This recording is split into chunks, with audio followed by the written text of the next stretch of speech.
বাসায় কিনে আনা জিনিসপত্রের সাথে আসা নেটের ব্যাগ, পলিথিন, শপিং ব্যাগ এগুলা দিয়ে তো অনেক ক্রাফট আইটেম আইডিয়া আমি শেয়ার করেছি। তবে আজকে দেখাবো বাসায় আসা কাগজের ঠোঙা দিয়ে ঘর সাজানোর ইউনিক আইডিয়া। আসসালামু আলাইকুম, কেমন আছেন সবাই? আশা করি অনেক অনেক ভালো আছেন। আমি আলহামদুলিল্লাহ বেশ ভালো আছি। কাগজের সাদা একটি ঠোঙাকে প্রথমে কেটে নিয়েছি। এবার একটি কাঠির সাহায্যে রোল করে নিচ্ছি। রোলগুলি যাতে খুলে না যায় এজন্য আঠা ব্যবহার করেছি। এবার একটি কাচের গ্লাসের সাথে এইগুলি বিভিন্ন সাইজে কেটে সেট করে নিব।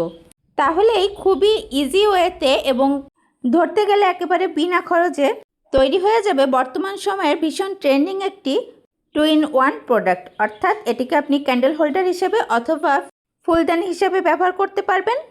আবার বাহিরে ফুল সেট করে ভেতরে ক্যান্ডেল দিয়ে দুইভাবে একই সাথে ব্যবহার করতে পারবেন। আপনাদের কাছে কেমন লাগলো আজকের ইজি ক্রাফট আইডিয়া অবশ্যই জানাবেন।